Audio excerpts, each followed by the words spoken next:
Bonjour à toutes, je vous retrouve cette semaine pour une nouvelle vidéo d'un nail art très simple à réaliser puisqu'il s'agit de stamping. Donc pour ça j'ai commencé par appliquer ce joli vernis jaune que je vous ai présenté dans ma vidéo de la semaine dernière.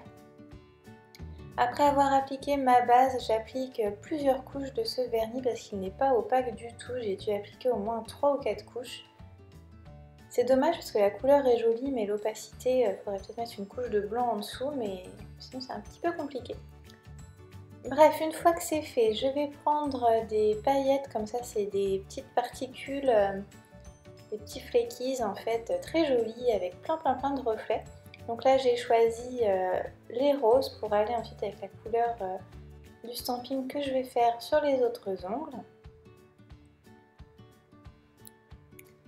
Et avec un pinceau éventail, je vais attraper un petit peu de paillettes que je vais saupoudrer au niveau de mes cuticules pour faire un espèce de dégradé de paillettes. Donc pour que les paillettes accrochent, bien sûr, j'ai laissé sécher mon vernis un petit peu, mais pas de trop pour qu'il soit encore collant pour que les paillettes adhèrent dessus. Donc plus je descends vers le bas de l'ongle et moins je vais poser de paillettes. Donc j'en mets beaucoup en haut et ensuite juste quelques-unes vers le bas de mon ongle.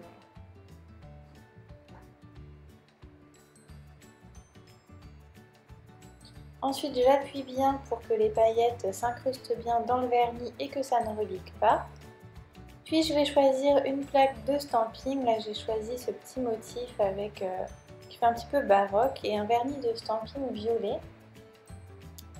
Et mon tampon transparent, je trouve c'est vraiment super pratique. Il est bien, une bonne texture de tampon et il est assez large, donc c'est vraiment très pratique.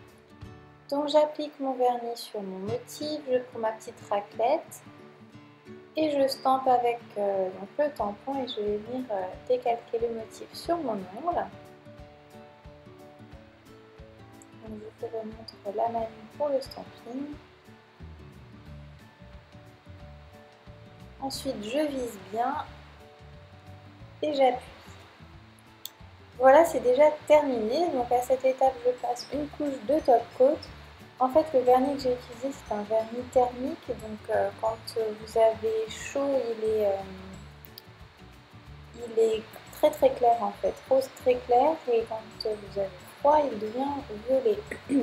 Je profite du top coat pour placer un strass au milieu, parce que du coup, j'ai trouvé que ça ne se voyait pas du tout. Mais quand le vernis est plus foncé, je trouve ça un petit peu plus joli. Donc là, vous voyez que c'est en train de se réchauffer petit à petit et il perd de ses couleurs. Dites-moi ce que vous en pensez dans les commentaires et moi je vous donne rendez-vous la semaine prochaine pour un nouveau tuto. À bientôt!